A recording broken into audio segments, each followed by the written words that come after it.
Halo semuanya, tetap semangat. Kami dari kelompok 7 akan membahas materi mengenai sumber penerimaan daerah. Sebelumnya mari perkenalan dulu, siapa saja anggota dari kelompok kami. Assalamualaikum warahmatullahi wabarakatuh. Perkenalkan, nama saya Oktaria Wulandari dengan NPM 062240512675. Saya di sini sebagai ketua kelompok dari kelompok 7. Perkenalkan, nama saya Tria Dinda Salsabila dengan NPM 062240512661 sebagai anggota kelompok.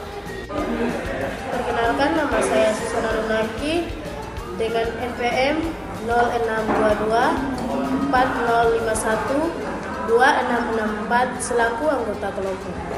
Apa kalian tahu bahwa sumber-sumber penerimaan daerah itu dari mana ya? Sumber pendapatan daerah berasal dari yang pertama pendapatan asli daerah, yang kedua dana perimbangan, dan yang ketiga lain-lain dari pendapatan daerah.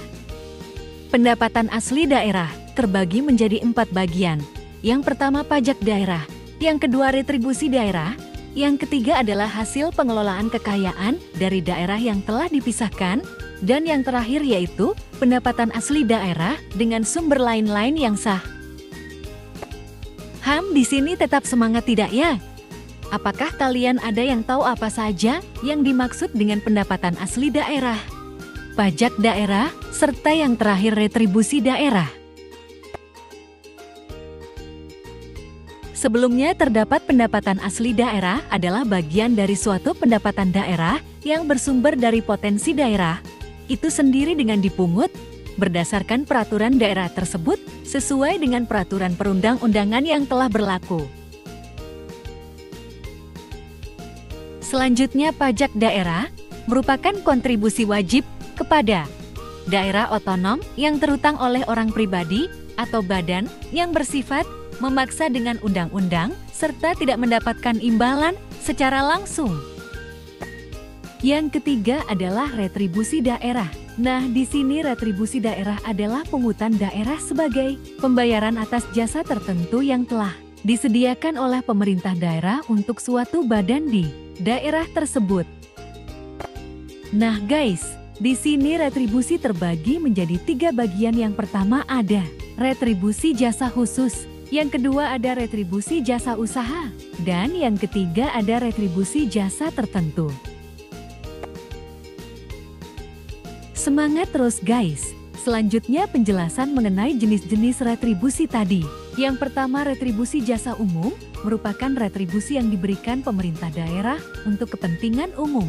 Dengan contohnya, seperti pelayanan kesehatan, pelayanan kendaraan bermotor, dan pelayanan catatan sipil.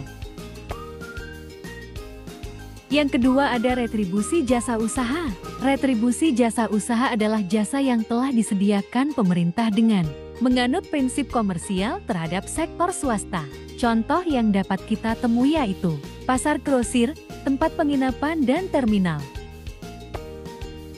Ketiga ada retribusi jasa perizinan tertentu, merupakan retribusi atas kegiatan daerah dalam pemberian izin kepada orang pribadi atau dimaksudkan untuk pengaturan sumber daya alam sarana dan prasarana juga sebagainya, dengan contoh sebagai berikut, dengan mendirikan bangunan dan izin usaha perikanan. Hasil dari pengelolaan yang telah dipisahkan antara lain terdiri atas komponen kekayaan negara yang telah diserahkan kepada badan usaha milik negara atau daerah dengan bidang subkhusus pada negara non-publik.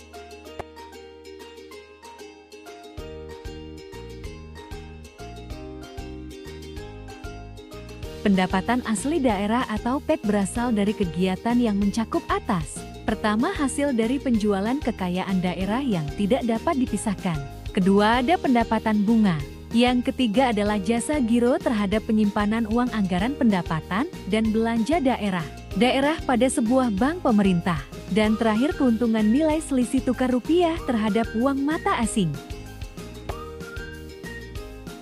Kemudian penjelasan mengenai dana perimbangan merupakan pelaksanaan disintegrasi yang alokasinya tidak dapat dipisahkan satu sama lain, karena masing-masing jenis perimbangan saling melengkapi dan memenuhi Jenisnya yaitu ada dana bagi hasil, dana alokasi umum, dan juga dana alokasi khusus.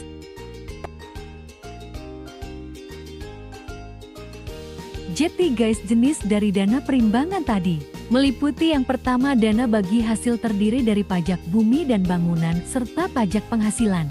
Yang kedua ada dana alokasi umum berasal dari anggaran pembelanjaan negara dengan tujuan pemerataan keuangan antar daerah. Yang terakhir dana alokasi khusus.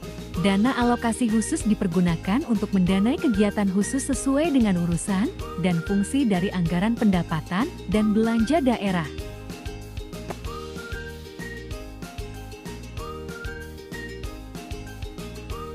Lain-lain pendapatan daerah merupakan penerimaan yang termasuk ke dalam jenis pajak dan hasil pengelolaan kekayaan yang dipisahkan dari daerah tersebut.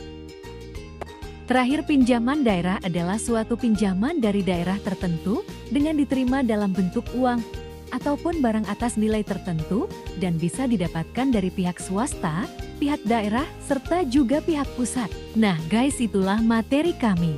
Sebelumnya kami ucapkan